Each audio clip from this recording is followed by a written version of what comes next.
Guys, ഇന്നലത്തെ നമ്മുടെ big ബോസിൻ്റെ അഗ്നിപരീക്ഷ ഞാൻ റിവ്യൂ ചെയ്തില്ല. അതിൻ്റെ കാരണം മറ്റൊന്നുമില്ല. തുടക്കം തന്നെ നിങ്ങൾക്ക് മനസ്സിലാകാൻ ഈ ഒരു സെക്കൻഡ് ഇത് ഒട്ടും കൊള്ളത്തില്ലായിരുന്നു. ആരും കാണാൻ പോകണ്ടെന്നാണ്. പിന്നെ അതിനകത്ത് പാർട്ടിസിപ്പേറ്റ് ചെയ്യുന്ന ആൾക്കാരെ ഒന്ന് കാണണമെന്നുണ്ടെങ്കിൽ പോയി കാണുക, അത്രയേ ഉള്ളൂ. കുറേ കോമണേഴ്സ് ഉണ്ട്, സാധാരണക്കാരെ ഇങ്ങനെ ചെയ്യുന്നത്, മീൻസ് ഇങ്ങനെ ഒരു ഇൻ്റർവ്യൂ ഒക്കെ ചെയ്യുന്നതും ഇങ്ങനെ ഒരു അഗ്നിപരീക്ഷയൊക്കെ നടത്തി അവരെ ഇതിലേക്ക് കൊണ്ടുവരുന്നതും ഒക്കെ കാണാനൊരു കൗതുകമുള്ളവർക്ക് പോകാം. But unfair and utter waste എന്ന് പറഞ്ഞാൽ അട്ടർ വേസ്റ്റ്.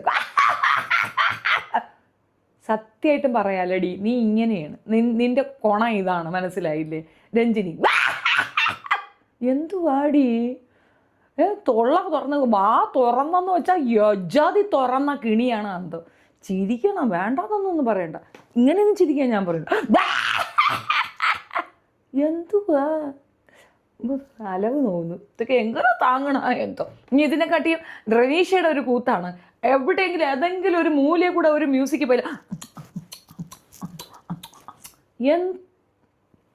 നീ ആദ്യമായിട്ടാണോ പാട്ട് കേൾക്കുന്നേ? അല്ല അറിയാത്തോണ്ട് ചോദിക്കുന്നതിന്. അങ്ങ് ഗുണുക്ക ബാക്കിയുള്ളവരടുത്തൊക്കെ പറഞ്ഞിട്ടുണ്ടായിരിക്കും ആ ഒരു എൻതൂസിയാസിസം, ഉത്സാഹ കമ്മിറ്റിയൊക്കെ നമുക്ക് മനസ്സിലായിട്ടുണ്ട്. പക്ഷെ ഇതുണ്ടല്ലോ ഒരു 100 കിട്ട അയ്യേ ഈ ഫീലായിരുന്നു. അതുകൊണ്ടാണ് ഞാൻ മിണ്ടാതിരുന്നത്. പിന്നെ ഞാൻ ഓർത്തു എന്തായാലും നമ്മളിത് റിവ്യൂ ചെയ്യുമെന്ന് പറഞ്ഞു. അപ്പ് ആൻഡ് ഡൗൺസ് നമ്മളിത് പറഞ്ഞേ പറ്റുള്ളൂ എന്നുള്ളത് കൊണ്ട് ഞാൻ പറയുന്നത്. സത്യമായിട്ടും എനിക്ക് ഒരു പൊടിക്ക് പിടിച്ചിട്ടില്ല എന്നുള്ളതാണ് വസ്തുത. ഒരു ഇച്ചിരി പോലും പിടിച്ചിട്ടില്ല. അതുകൊണ്ടാണ് ഞാൻ റിവ്യൂ ഇടാതിരുന്നത്. ഇന്നലെ ഞാൻ കുത്തിയിരുന്നു. നമ്മളിപ്പോൾ ലേറ്റ് നൈറ്റാണ് ഉറങ്ങണാണ്, ഇത് കാണാൻ വേണ്ടിയിട്ട് വെയിറ്റ് ചെയ്തിരിക്കും. നമ്മുടെ തല ചെവര് നമ്മുടേത് അല്ല വെച്ചാൽ ഈ തല ചെവരിൽ ഇടിച്ച് പൊട്ടിച്ചിട്ട് ഞാൻ പാച്ചയ്ക്ക് പറഞ്ഞിട്ടുണ്ടാവും. യു ആൾസോ ഗെറ്റിംഗ് ഇന്നലത്തത് കണ്ടാൽ നമുക്കും ഇത് അവസ്ഥ ഉണ്ടാകും എന്നുള്ള ചുരുക്കം. കുറച്ച് പോയിന്റ്സ് എഴുതി വെച്ചിട്ടുണ്ട്. അതിൽ ഫസ്റ്റ് പോയിന്റ്, ഫിയർലെസ്. റനീഷ് ഇങ്ങനെ പുകഴ്ത്തുകയാണ്. അത് കേൾക്കുമ്പോൾ ഉള്ളൊരു സമയം ഐ എം ഫിയർലെസ്. എടി അവള് പണ്ടാരം 1 നമ്പർ പേടിത്തൂറിയാണ്. അതറിയാമോ? CJPയുടെ പ്രൊട്ടക്ഷന് പോയത് ഓർമ്മയുണ്ടോ നിങ്ങൾക്ക്? അവിടെ പോയി കാണിച്ചു, കക്കൂസിരിക്കുന്നതാണെങ്കിൽ കുത്തിയിരുന്നുകൊണ്ട് കിടോ എന്ന് കുറേ കാര്യങ്ങൾ പറഞ്ഞു എന്നതിനപ്പുറം പേടിത്തൊണ്ടി എന്ന് പറഞ്ഞാൽ പേടിത്തൂറിയാണത്. ചെപിക്കലുള്ളൊക്കെ ഒരെണ്ണം എൻ്റെ ഭാഗത്ത് കിട്ടിയാൽ ഞാൻ കൊടുക്കും, അത് വേറെ കാര്യം. പക്ഷെ ഇന്നലത്തതോടെ മനുഷ്യൻ വേർത്തുപോയി. ഇത് ബിഗ് ബോസിലെ അംഗങ്ങൾക്കൊന്നും ക്രൂ മെമ്പേഴ്സിന് നോ മൂള at all. You don't have brain at all. These kind of people you want. She is speaking English. That is the only. ആ ഒരൊറ്റ എലിജിബിലിറ്റിക്കാണോ ഈ പ്രാന്തി അതിനകത്ത് കൊണ്ടിരുത്തിയിരിക്കുന്നത്? സത്യമായിട്ട് ഈ ഷോ പോലും ഒരു മനുഷ്യൻ കാണാൻ പോകുന്നില്ല. എനിക്ക് അങ്ങനെയാണ് തോന്നുന്നത്. ഇജാതി ഒരു റോക്കറ്റ് ഗ്യാസ് അതിൻ്റെ കൂടെ ഒരുത്തെ. ഇവരൊക്കെ ഒരു വിചാരം എന്താണെന്നറിയാമോ? This all the peoples are watching only Malayalam, only English. നിങ്ങൾ കുറേ ഇംഗ്ലീഷിൽ കൊണ പറഞ്ഞു കഴിഞ്ഞാൽ ഇത് കേട്ടാൽ മനസ്സിലാകാത്ത മനുഷ്യരുണ്ടേ, അവർക്കും കൂടെ വേണ്ടിയിട്ട് എന്തെങ്കിലും ചെയ്യണ്ടായോ? എന്തെന്നാണേ, എന്തുകൊണ്ട് റിവ്യൂവേഴ്സിൻ്റെ അടുത്തേക്ക് ആളുകൾ ഓടുന്നു? ബിക്കോസ് അവർക്ക് മനസ്സിലാകുന്നില്ല ഇത് ഫുൾ ഇംഗ്ലീഷ് കൊണയാണ്. നിങ്ങൾ ഇംഗ്ലീഷ് ബിഗ് ബോസ് തുടങ്ങി, അതല്ലേ നല്ലത്. അഗ്നി പരീക്ഷ എന്നുള്ളത് മാറ്റിയിട്ട് ഫയർ എക്സാം എന്നങ്ങ് ഇട്ടുതരാം. ഞാനിപ്പോൾ എന്തായാലും ക്യാപ്ഷൻ അതാ കൊടുക്കാൻ പറ്റുക, ഫയർ എക്സാം. അതാണ് സത്യം പറഞ്ഞാൽ നടക്കുന്നത്. ചുമ്മാ മലയാളത്തിനെ കൊല വിളിക്കുന്ന ഒരു തെക്കാളി ചോറിനെ അവിടെ കൊണ്ടുവന്ന് ഇരുത്തിയിട്ടിട്ട് അത് വെച്ചൊരു വീഡിയോ പണ്ടാരം. പിന്നെ കഞ്ചാവ് അടിച്ചതുപോലൊക്കെ കിടന്ന് കൂക്കുന്നത്, ഇതൊക്കെ ഞാൻ എഴുതി വെച്ചതാണ്, ഇതുകൊണ്ട് പറയണത്. അയ്യോ ഒന്നും പറയണ്ട. ഇത് ഏതാണ്ട് ഈ വേണ്ടാത്ത സ്ഥലത്ത് ഉറുമ്പ് കയറിയാലുള്ളൊരു ഫീലിംഗ് ഉണ്ടല്ലോ, അതാണ് ഇവളുമാർ കാണിക്കുക. എല്ലാത്തിൻ്റെയും വേണ്ടാത്തടത്ത് ഉറുമ്പിനെ കൊണ്ടിട്ടിട്ടുണ്ട്. ഒരു തുള്ളല എന്തുവാ ഇത്, അങ്ങ് ഭയങ്കര ഇതാണ്. എല്ലാവരും പറയണത് I am very much confident. Eye contact വെച്ചാൽ മനസ്സിലാവും ഒരൊറ്റ ഒരെണ്ണത്തിന് ആ ഒരു കോൺഫിഡൻസ് ഇല്ല. എല്ലാം പണ്ടാരടങ്ങിയിട്ടുള്ളത്. കിട്ടുമോ ഇല്ലയോ എന്ന്. ഒരു കാര്യം പറയാമേ, മനസ്സിലാകുന്നവർക്ക് മനസ്സിലാകും, അല്ലാത്തവർ നമ്മളെ പങ്കാളിയിടാൻ വരും. എന്തായാലും പറയാനുള്ളത് പറയാം. നമ്മളൊരു കോമ്പറ്റീഷൻ ഐറ്റത്തിന് പോയി നിന്ന് കൊടുക്കരുത്. Choose wisely. നമുക്ക് ഇതിനകത്ത് പാർട്ടിസിപ്പേറ്റ് ചെയ്യുമ്പോൾ ഇപ്പോൾ നമുക്ക് രാജ്യത്തിന് വേണ്ടിയിട്ട് ഒരിടത്ത് പോയി പാർട്ടിസിപ്പേറ്റ് ചെയ്യുമ്പോഴത്തേക്കും നമുക്കൊരു കോൺഫിഡൻസ് ഉണ്ടാകണം. ബിക്കോസ് ഇത്രയും രാജ്യം നമ്മളെ പിന്നിലുണ്ട്, അവർക്ക് വേണ്ടിയിട്ടാണ് നമ്മളിത് വിൻ ചെയ്യണത് എന്നുള്ള ആ പോയിന്റ് ഉണ്ടല്ലോ, അത് ഭയങ്കരമായിട്ട് നമുക്കൊരു എനർജി തരും.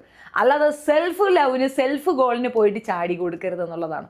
ഇവിടെ പ്രൂഫ് ചെയ്യേണ്ട ഒരു കാര്യവുമില്ല. അതിന് ഉദാഹരണമായിട്ട് നമ്മുടെ യേശുദാസിൻ്റെ ചരിത്രം തന്നെ എടുക്കാം. പുള്ളിക്കാരനെ റിജക്റ്റ് ചെയ്താണ് ആകാശവാണിന്ന്. എന്നിട്ട് കേരളം കണ്ട ഏറ്റവും മഹാനായ ഗായകനായി അദ്ദേഹം ഉയർന്നു പൊങ്ങിയെങ്കിൽ അത് നിസ്സാര കാര്യമൊന്നുമില്ല. Note the point. അപ്പം ഞാൻ ആ വിഷയം പറയുന്നില്ല. പിന്നെ കുറേ പേരുണ്ട് കേട്ടോ, അതൊക്കെ നിങ്ങൾ പോയി കണ്ടോളി. ഒരു സാധാരണക്കാർ ഇത്തവണ വന്നവർ പാലക്കാട്, തൃശ്ശൂർ, ആലപ്പുഴ സ്വദേശികളാണ് അധികം. ഇന്നലത്തെ മുഴുക്ക തിരുവനന്തപുരം സ്വദേശികളായിരുന്നു കൂടുതലുണ്ടായിരുന്നത്. കൊള്ളാം, ആകെ മൊത്തത്തിൽ കൊള്ളാം. അതിൽ 19 ഇയേഴ്സ് 19 18 കണ്ടാണെന്ന് തോന്നണം, ചെറിയ ഒരു കുട്ടിയുണ്ട്, പൈലറ്റ് പഠിക്കുന്ന കുട്ടി. അത് കുറച്ച് ഐ ക്യാച്ചിങ് ആയിരുന്നു. ഇതിൻ്റെ ഇടയിൽ കൂടെ രക്ഷപ്പെട്ടെ, ഇവർക്ക് അധികം അതിനെ പിടിക്കാൻ പറ്റാത്തൊരു സാഹചര്യത്തിൽ കൂടെ അത് രക്ഷപ്പെട്ടു വന്നു. അതിനാണ് കിട്ടിയെന്ന് തോന്നുന്നു ആ മാല. സത്യം പറയാം, ഒരു ഇൻട്രസ്റ്റും ഇല്ലാതെ മുഴുക്ക ഇറിറ്റേറ്റഡ് ആയിട്ട് കണ്ട ഒരു ഷോയാണ് ഇന്നലത്തത്. അതാണ് ഞാൻ അതിൻ്റെ റിവ്യൂ ഇടാൻ ലേറ്റായത്. പൂജ പാലക്കാട് എന്ന് പറയുന്ന പെൺകുട്ടിയുടെ ഓവർ ടോക്ക്. ഫസ്റ്റ് തിങ്, ഇന്നലത്തെ ആ ഒരു എലിമിനേഷൻ ഉണ്ടല്ലോ, അതിനകത്ത് ആ ലാസ്റ്റ് ഒരു പൂജ ജയിക്കുന്നുണ്ട്. പൂജ എന്നത് പൂജ തന്നെയാണ്. ആ കുട്ടി ജയിക്കുന്നത് വളരെ അൺഫെയർ ആയിട്ടാണ് എനിക്ക് ഫീൽ ചെയ്തത്. ബിക്കോസ് അവൾ കരഞ്ഞു, ഭയങ്കര അഗ്രസീവായി, അവൾക്കിത് നേടണമെന്നുള്ള ഒരു വൈബൊക്കെ അവൾ അവിടെ പെർഫോം ചെയ്തു. ബട്ട് അതൊക്കെ പർപ്പസ്ലി ആണെന്ന് നമുക്ക് മനസ്സിലാവും. നമ്മൾ ഒരുപാട് നാളായിട്ട് ഈ ഷോ കാണുന്നതല്ലേ, അപ്പം നമുക്ക് മനസ്സിലാകും ഇവരെന്തിനാണ് ഇത് കാണിക്കണമെന്നൊക്കെ നമുക്ക് പെട്ടെന്ന് പിടികിട്ടും. അപ്പോൾ ഇത് പർപ്പസ്ലി ആണെന്ന് നമുക്ക് നല്ലപോലെ മനസ്സിലായിട്ടുണ്ടായിരുന്നു. പക്ഷേ ഈ ക്രൂ മെമ്പേഴ്സിനെ ചതിച്ചുകൊണ്ടാണ് പൂജ ഇന്നലെ കയറിയിട്ടുള്ളത്. സെയിം അതേ സാധനം ഇന്ന് ഈ പൂജ പറയുന്നുണ്ട്. പൂജ ഭയങ്കര ആക്റ്റീവായിരുന്നു, നല്ല രീതിയിൽ. പക്ഷെ അവളെ അടിച്ചൊതുക്കി ഇരുത്താൻ ഈ 2 ജഡ്ജസൂടെ കാണിച്ചൊരു ആക്രാന്തം ഉണ്ടല്ലോ, അത് അതിനകത്ത് വിസിബിളായിട്ട് കാണാൻ ഉണ്ടായിരുന്നു. ആരൊക്കെയെന്ന് പറഞ്ഞു കഴിഞ്ഞാൽ ഇംഗ്ലീഷ് ബദാമയും ഇംഗ്ലീഷ് സായിപ്പും കൂടെ അവിടെ ഇരുന്നുകൊണ്ട് പറഞ്ഞത്. അഖിൽ വ്യത്യസ്തനായിട്ട് നിൽക്കുന്നുണ്ട്. അഖിൽ പറഞ്ഞ ഒരൊറ്റ പോയിന്റ് മാത്രമേ എനിക്ക് ഇഷ്ടപ്പെടാതെയുള്ളൂ, അതിലേക്ക് വരാം.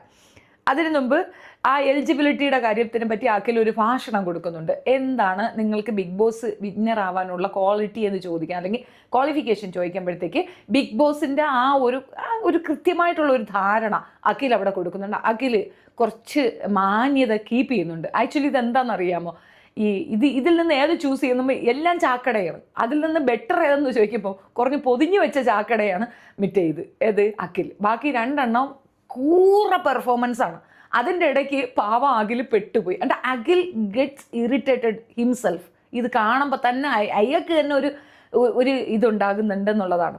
നമുക്ക് കുറച്ച് നമ്മൾ എഡ്യൂക്കേറ്റഡ് ഫെലോസിന് നമുക്ക് മനസ്സിലാവും കേട്ടോ, അവർ പറയണതൊക്കെ നമുക്ക് പിടികിട്ടും. പക്ഷേ ഇവർക്ക് എന്തുകൊണ്ട് ഇവരുടെ തലയിൽ ഇത് കയറുന്നില്ല? ബിഗ് ബോസ് എന്ന് പറയുന്ന പ്ലാറ്റ്ഫോം വാച്ച് ചെയ്യുന്നത് മെജോറിറ്റി ഫാമിലി ഓഡിയൻസ് ആണ്. നല്ല വീട്ടമ്മമാരും പ്രായമായവരും ഒക്കെ ഇതിൻ്റെ ഓഡിയൻസ് ആണ്. സീരിയൽ പോലുള്ള സംഗതിയായിട്ടാണ് അവർക്കിത് തോന്നുന്നത്. സോ ആ ഓഡിയൻസിനെ നിങ്ങൾ എന്തുകൊണ്ട് എൻ്റർടൈൻ ചെയ്യുന്നില്ല? അവർക്ക് വേണ്ടിയിട്ട് എന്തുകൊണ്ട് നിങ്ങൾ ഈ ഇംഗ്ലീഷ് പറയണമെന്ന് നിർത്തലാക്കുന്നില്ല? ഇംഗ്ലീഷ് പറഞ്ഞോട്ടെ, ഞങ്ങൾക്ക് മനസ്സിലാവും. മീൻസ് എനിക്ക് മനസ്സിലാകും. ഇനിയിപ്പോൾ ഏത് തരത്തിൽ ഏത് സ്ലാങ്ങിൽ പറഞ്ഞാലും, മീൻസ് ഇപ്പം നമുക്കിപ്പം മലയാളം തന്നെ തൃശ്ശൂർ ഒരു ഭാഷ, കോട്ടയത്ത് ഒരു ഭാഷ, തിരുവനന്തപുരത്ത് ഒരു ഭാഷയാണ്, നമുക്ക് മലയാളം ആയതുകൊണ്ട് നമുക്ക് മനസ്സിലാവും. അതേപോലെ ഏത് ആൻസറിൻ്റെ അവർ പറഞ്ഞാലും നമുക്കത് പിടികിട്ടും, എനിക്കത് മനസ്സിലാകും. പക്ഷെ അതാകാത്തവരുണ്ടാകത്തില്ലേ? അവരെയും കൂടെ കൺസേൺ ചെയ്യണ്ടേ? ഇപ്പം തന്നെ ഞാൻ തന്നെ വീഡിയോ ചെയ്യുമ്പോഴും അറിയാതെ നമുക്കിത് വന്നു പോകുന്നത് നമ്മളുടെ വീട്ടിലുള്ള ഒരു ബുദ്ധിമുട്ട് കൊണ്ടാണ്. ഇതിങ്ങനെ സംസാരിക്കുന്നത് കൊണ്ട് നമുക്ക് മലയാളം പെട്ടെന്ന് കിട്ടത്തില്ല. മോഹൻലാലിൻ്റെ മോള് കിടന്ന് പടച്ചത് കണ്ട മലയാളം കിട്ടത്തില്ല പെട്ടെന്ന്. എങ്ങോട്ടാണ് നിങ്ങൾ ഈ സഞ്ചരിക്കുന്നത്? മാതൃഭാഷയല്ലേ പിള്ളേരെ? അത് പറയുന്നതിൽ ഇത്ര ഷെയിം എന്താ, നാണക്കേട് എന്താ വരുന്നേ? ഇവിടെ ഓരോരുത്തരെ മലയാളം പഠിപ്പിക്കാൻ മനസ്സിൽ കിടന്ന് പെടുന്ന പാട്. കുറച്ച് വണ്ണുള്ളൊരു കുട്ടി ഉണ്ടായിരുന്നു അതിനകത്ത്. അവർ ഇത് മട്ടാഞ്ചേരി മാഫിയ അങ്ങനത്തെ അതിനെയൊക്കെ പറ്റി ആ കുട്ടി പറയുന്നുണ്ടായിരുന്നു. എനിക്കത് കുറച്ച് ഇൻട്രസ്റ്റിംഗ് ആയിട്ട് തോന്നി. നിങ്ങൾ പോയി കാണുക. ഇനി കൂടുതൽ വിശേഷങ്ങളായിട്ട് പറയണമെങ്കിൽ തീർച്ചയായിട്ടും പറയുന്നതായിരിക്കും. ഇനി ഒരു കാര്യം കൂടി ഉണ്ട്, ജെറ്റി എന്ന്. ഈ ഒരു പെൺകുട്ടിയുടെ പേരാണ് ജെറ്റി എന്നാണ് അതിനെ പേരിട്ടിരിക്കുന്നത്. ആരും അതൊക്കെ ആദ്യം കേൾക്കുമ്പോൾ ജെട്ടി എന്നാണ് കേൾക്കേണ്ടത്. ഒരുപക്ഷെ ജഡ്ജസിന് അത് കുറച്ച് സ്കോർ ചെയ്യാനുള്ള ഒരു ഇതായിരുന്നു അവൻ്റെ പേര് പറയുന്ന സമയത്ത്. പക്ഷേ അവരാരും അത് മൈൻഡ് പോലും ചെയ്തില്ല. അപ്പോൾ അവർ മൈൻഡ് ചെയ്യാത്തതുകൊണ്ട് പുള്ളിക്കാരത്തി എടുത്തങ്ങോട്ട് പറയുകയാണ് ജെറ്റി എന്നുള്ളതല്ല ജെട്ടി എന്ന് നിങ്ങൾ തെറ്റിദ്ധരിച്ച് കേൾക്കുന്ന ആ ഒരു ഫോം അവിടെ പറയുന്നുണ്ട്. അതങ്ങനെ വെളിപ്പടയായിട്ട് പറയുന്നില്ലെങ്കിൽ പോലും ഓൾമോസ്റ്റ് അങ്ങനെ പറയുന്നുണ്ട്. ഇനി ഇതിനകത്തുള്ള അയനീതിങ് എന്താണെന്ന് അറിയാമോ? ആ പെങ്കൊച്ചിനെയാണ് ശരിക്കും പറഞ്ഞാൽ ടാർഗറ്റ് ചെയ്യുന്നത്.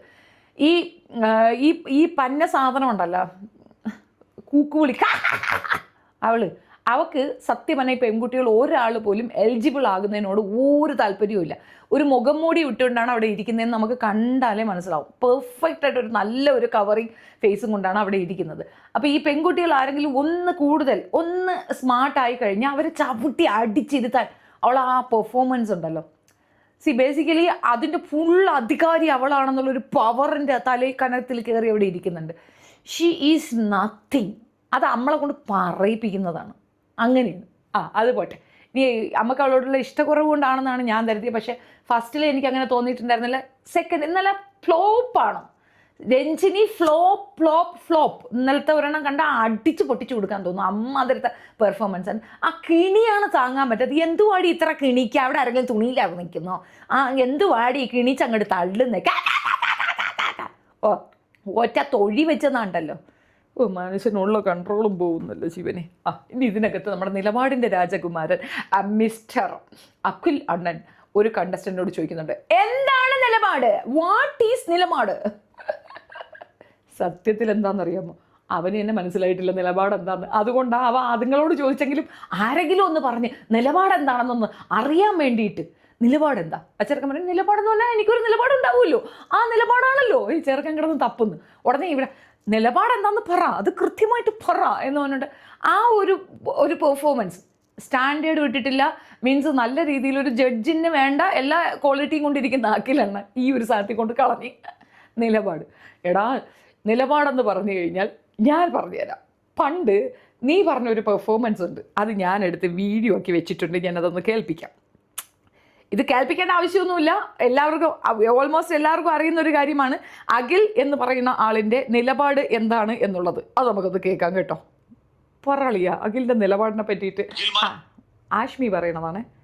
രാഷ്ട്രീയ മാത്രമല്ലേ ബിഗ് ബോസിൽ പോകുന്നതിനേക്കാൾ ലുലു മുണ്ടു കാണിക്കുന്നതാണ് എന്ന് അഖിൽമാരാർ പറയുകയും അവസരം കിട്ടുമ്പോൾ നേരെ ബിഗ് ബോസിലേക്ക് പോവുകയും ചെയ്യും. അഖിൽമാരാർ കോൺഗ്രസിന്റെ സ്ഥാനം കിട്ടാതാകുമ്പോൾ നേരെ NDA ഫോൾഡിലേക്ക് പോവുകയും ചെയ്യും.